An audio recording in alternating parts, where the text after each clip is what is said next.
The Golden Road by L.M. Montgomery. Chapter 1.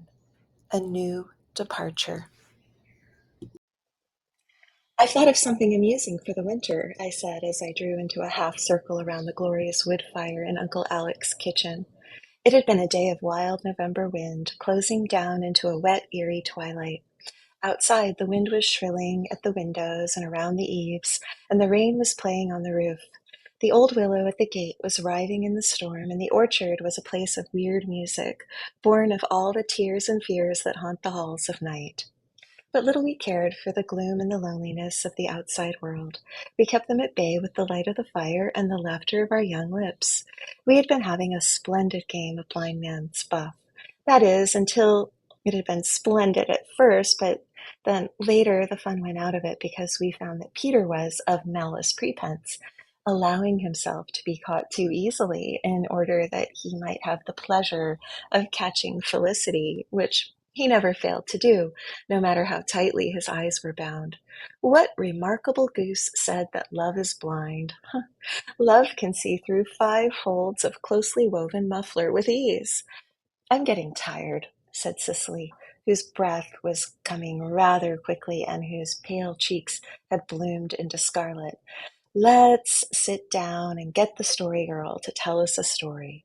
But as we dropped into our places, the Story Girl shot a significant glance at me, which intimated that this was the psychological moment for introducing the scheme she and I had been secretly developing for some days. It was really the Story Girl's idea, none of mine, but she had insisted I should make the suggestion as coming wholly from myself. If you don't, Felicity won't agree to it. You know yourself, Bev, how contrary she's been lately over anything I mention.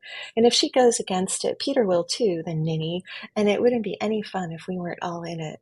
"What is it?" asked Felicity, drawing her chair slightly away from Peter's. "It is this. Let's get this up. Let's get a newspaper of our own, write it all ourselves, and have it, all that we do in it. Don't you think we could get a lot of fun out of it?" Everyone looked rather blank and amazed, except the Story Girl. She knew what she had to do, and she did it. "What a silly idea!" she exclaimed, with a contemptuous toss of her long brown curls. "Just as if we could get up a newspaper."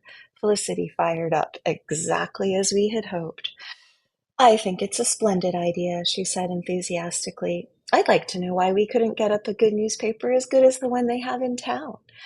Uncle Roger says the Daily Enterprise has gone to the dogs. All the news it prints is that some old woman has put a shawl on her head and gone across the road to have tea with another old woman.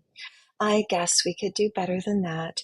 You needn't think, Sarah Stanley, that nobody but you can do anything." "I think it would be great fun," said Peter decidedly. "My Aunt Jane, she helped edit a paper when she was at Queen's Academy, and she said it was very amusing and helped her a great deal." The Story Girl could hide her delight only by dropping her eyes and frowning. "Bev wants to be editor," she said, "and I don't see how he can, with no experience. Anyhow, it would be a lot of trouble." "Some people are so afraid of the little bother," retorted Felicity.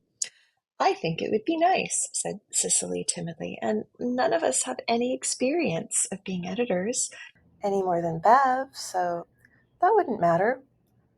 "Will it be printed?" asked Dan. "Oh, no," I said. "We can't have it printed. We'll just have to write it out. We can buy foolscap from the teacher." "I don't think it'll be much of a newspaper if it isn't printed," said Dan scornfully. "It doesn't matter very much what you think," said Felicity. "Well, thank you," retorted Dan. "Of course," said the Story Girl hastily, not wishing to have Dan turn against our project. "If all the rest of you want it, I'll go in for it too. I dare say it would be real good fun, now that I come to think of it. And we'll keep the copies, and when we become famous, they'll be quite valuable." "I wonder if any of us ever will be famous," said Felix. "The Story Girl will be," I said. "I don't see how she can be," said Felicity skeptically. "Why, she's just one of us." "Well, it's decided. Then we'll have our newspaper," I resumed briskly. "The next thing is to choose a name for it. That's a very important thing." "How often are you going to publish it?" asked Felix. "Once a month." I thought newspapers came out every day, or at least every week, said Dan. We couldn't have one every week, I explained. It would be too much work. Well, that's an argument, admitted Dan. The less work you can get, along with, the better, in my opinion. No, Felicity, you needn't say it. I know exactly what you want to say, so save your breath to cool your porridge. I agree with you that I never work if I can find anything else to do. Remember, it is harder still to have no work to do, quoted Cicely reprovingly. I don't believe that, rejoined Dan. I'm like the Irishman who said he wished the man who begun work had stayed and finished it. Well, is it decided that Bev is to be editor? Asked Felix. Of course it is, Felicity answered for everybody. Then, said Felix, I move that the name be the King Monthly Magazine. That sounds fine, said Peter, hitching his chair a little nearer Felicity's. But, said Cicely timidly, that will leave out Peter and the Story Girl and Sarah Ray, just as if they didn't have a share in it. I don't think it would be fair. You name it then, Cicely, I suggested. Oh, Cicely threw a deprecating glance at the Story Girl and Felicity. Then, meeting the contempt in the latter's gaze, she raised her head with unusual spirit. I think it would be nice just to call it Our Magazine, she said. Then we'd all feel as if we had a share in it. Our Magazine it will be then, I said. As for having a share in it, you bet we all have a share in it. If I'm to be editor, you'll all have to be sub-editors and have charge of a department. Oh, I couldn't, protested Cicely. You must, I said inexorably. England expects everyone to do his duty. That's our motto. Only we'll put Prince Edward Island in place of England. There must be no shirking. Now, what departments will we have? We must make it as much like a real newspaper as we can. Well, we ought to have an etiquette department then, said Felicity. The Family Guide has one. Of course we'll have one, I said, and Dan will edit it. Dan! Exclaimed Felicity, who had fondly expected to be asked to edit it herself. I can run an etiquette column as well as that idiot in the Family Guide, anyhow, said Dan defiantly. But you can't have an etiquette department unless questions are asked. What am I supposed to do if nobody asks any? You must make some up, said the Story Girl. Uncle Roger says that that is what Family Guide Man does. He says it is impossible that there can be as many hopeless fools in the world as that column would stand for otherwise. We want you to edit the household department, Felicity, I said, seeing a cloud lowering on that fair lady's brow. Nobody can do that as well as you. Felix will edit the jokes and the information bureau, and Cicely must be fashion editor. Yes, you must, sis. It's as easy as wink. And the story girl will attend to the personals. They're very important. Anyone can contribute a personal, but the story girl is to see that there are some every issue, even if she has to make them up, like Dan with etiquette. Bev will run the scrapbook department besides the editorials, said Story Girl, seeing that I was too modest to say it myself. Aren't you going to have a story page? We will, if you'll be fiction and poetry editor, I said. Peter, with his secret soul, was dismayed, but he would not blanch before Felicity. All right, he said recklessly. We can put anything we like in the scrapbook department, I explained, but all the others must be original and must be signed with the writer's name, except the personals. We must all do our best. Our magazine is to be a feast of reason and flow of soul. I felt that I had worked in 2 quotations with striking effect. The others, with the exception of the story girl, looked suitably impressed. But, said Cicely reproachfully, haven't you anything for Sarah Ray to do? She'll feel awful bad if she's left out. I had forgotten Sarah Ray. Nobody except Cicely ever did remember Sarah Ray unless she was on the spot, but we decided to put her in as advertising manager.